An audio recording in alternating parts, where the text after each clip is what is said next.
Good afternoon and welcome to the Midday News. Here's what we have in the bulletin. Body suspected to be of missing teacher found. PNP questions preferential treatment for health minister who is recovering at hospital. And later in sports, new coach appointed at Mount Pleasant Football Club. Thank you for joining us. I'm Shamela Pullen. Here are the details. A body found in Clarendon is believed to be that of a missing teacher, Daniel Anglin. The 29-year-old educator was last seen on May 13 while on her way to work at a St. Peter Claver Primary School in St. Andrew. The search for Miss Anglin had been ongoing, with her parents and the Jamaica Teachers Association pleading for her safe return. Deputy Superintendent in charge of crime in Clarendon, Clifton Green, says the remains were found in the community of Salt River on a road to a quarry. I've carried out investigations relative to a missing person. And so far we have found skeletal remains, and those remains have been processed and have been collected for further evidentiary processing. We wouldn't want to say at this time the intricacies of the investigation, but we do say that these skeletal remains have significantly improved the information that we seek in the investigations. The police are investigating the discovery of two bodies in a gully along Slipe Road in St. Andrew. Police say the bodies of the two males have gunshot wounds to several sections of their bodies. Our reporter Kirk Wright was on the scene and filed this report. Now, what you're looking at is Slipe Road, and the police were alerted to the bodies in the gully behind me sometime after 7 this morning. They say persons heard loud explosions and made the call. Now, to get to the bodies in the gully, you have to walk through this track that takes you to the back of these two buildings, Ferrin and Davis Trucking and the White Castle Lounge. The bodies are meters apart.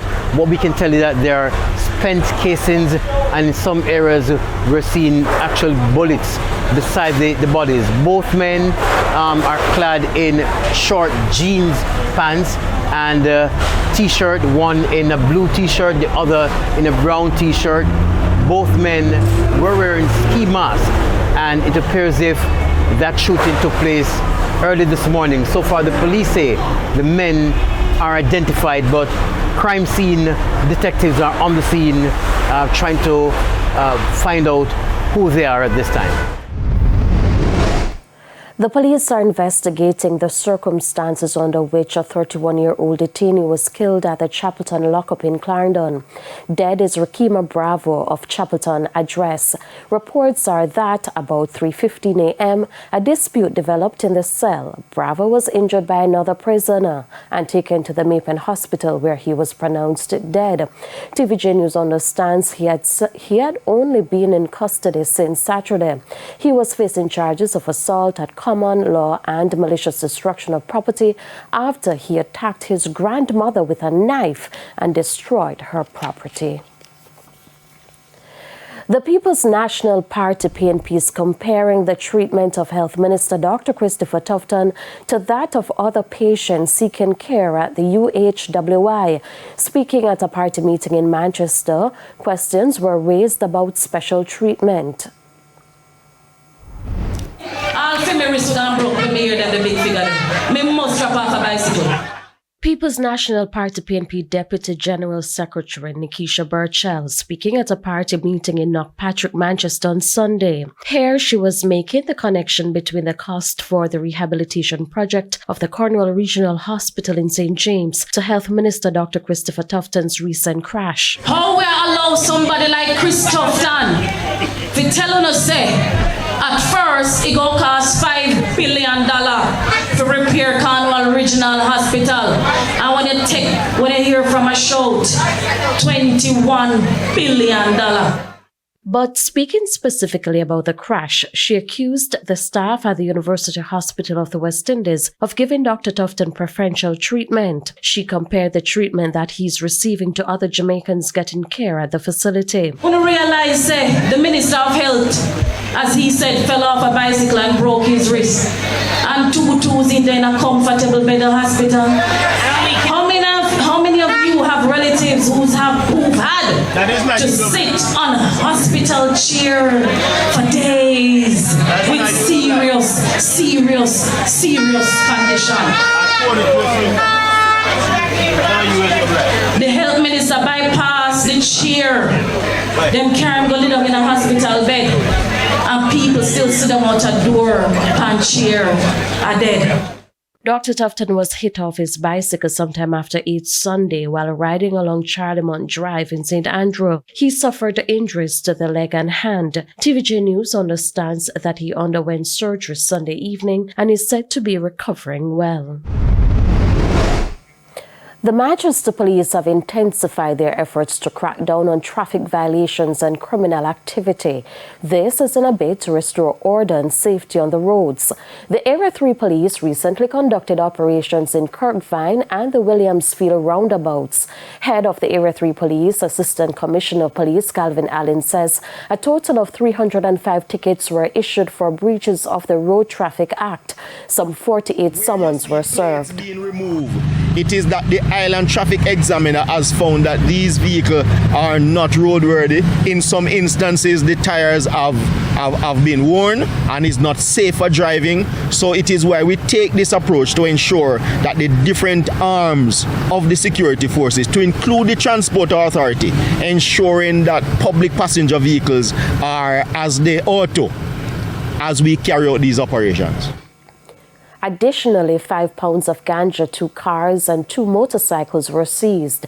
ACP Allen says the police will continue to target all points of entry into the parish to ensure the safety of citizens and visitors. These operations will continue, might I say, without hiding anything from anyone, that a similar operation of this nature is at all the different points entering and leaving the parish of Manchester.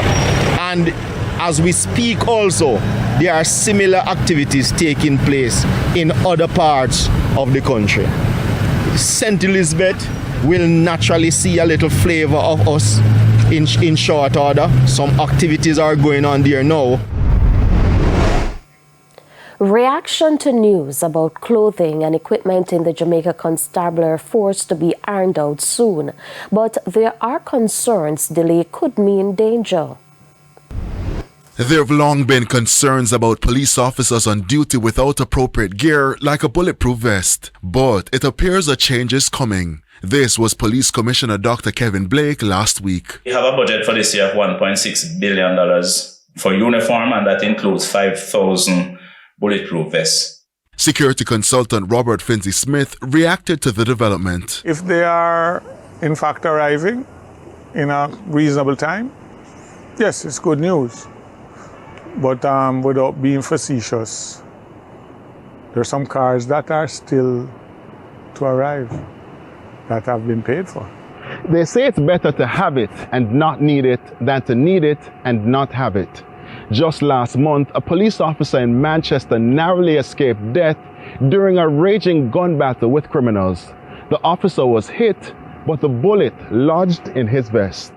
In 2020, these images of the bullet-riddled vests worn by cops who were attacked by gunmen in Horizon Park, Spanish Town, went viral on social media, and the list of harrowing stories spanned decades. There's something called the urgency of now. I wouldn't talk about it anymore. Next time you mention it, it must be to announce their arrival and distribution. Mr. Finzi Smith argued that it's critical for this issue to be addressed, noting that members of the criminal underworld have become sophisticated. Any further delay, he contends, could mean danger. Bear in mind that we have recently encountered criminal elements with not only uniforms for the security forces, but bulletproof vests. These scarce commodities have found their way into the hands of criminals. Meanwhile, with concerns about length of time it's taking to acquire uniforms and other resources for the police force, Dr. Kevin Blake provided this update. One of the reasons why we have not gone much further with uniforms is that our uptake is much faster than the manufacturers can produce. Anthony Lugg, TVJ News. It's time for a break. Stay with us. More stories when we return.